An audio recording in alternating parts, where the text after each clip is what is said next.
Comment chacun de nous peut-il entendre la voix de Dieu continuellement et de manière claire et précise? Nous trouvons la réponse dans le chapitre de Matthieu 3 de Répentez-vous. C'était là le premier message prononcé avec courage et autorité par Jean-Baptiste.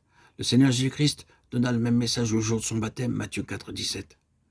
En grec, le mot repentance signifie faire un demi-tour. Je regarde d'abord droit devant moi, puis je tourne mon visage et tout mon corps dans la direction opposée. Voilà ce qu'on appelle repentance. En tant que pécheurs, nous avons nos regards dirigés vers le diable et notre dos tourné à Dieu, car nous avons bien plus de plaisir à obéir à Satan qu'à Dieu. En entendant la parole de Dieu et en connaissant le résultat du péché, alors nous nous repentons, c'est-à-dire que nous nous détournons du diable pour fixer désormais nos yeux sur Dieu. Dans bien des cas, il ne s'agit qu'une demi-repentance, ou d'une repentance aux 2 tiers. Les hommes veulent servir 2 maîtres. Lorsqu'ils ont des problèmes, ils ont besoin de Dieu, autrement ils veulent servir le diable. À moins d'être complète et totale, la repentance n'est pas véritable. Il nous faut la grâce et l'aide de Dieu pour nous repentir et pour tourner le dos au diable. Il nous est dit combien Jean fut étonné de voir Jésus venir à lui. À moins de vous humilier, vous ne comprendrez pas la signification du royaume de Dieu. Quoique Jésus eut une puissance et une autorité bien plus importante que celle de Jean-Baptiste, néanmoins il s'humilia lui-même à cause de vous et de moi et se rendit auprès de Jean pour être baptisé.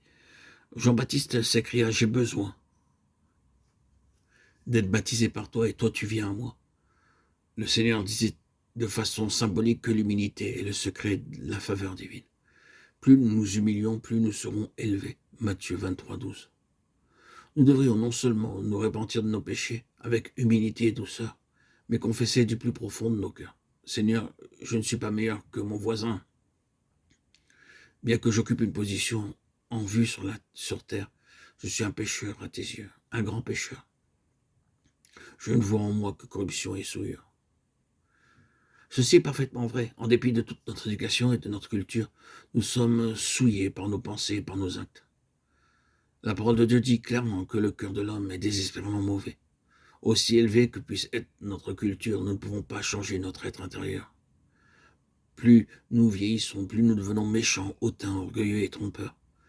Notre liberté réside dans l'humilité. Ce n'est qu'alors que nous pouvons être complètement libérés par Christ de notre nature pécheresse. Notre Seigneur prophétisa 3 choses par son baptême. Selon Romains 6, le baptême parle de mort, d'ensevelissement et de résurrection. C'est donc une triple transformation intérieure exprimée extérieurement.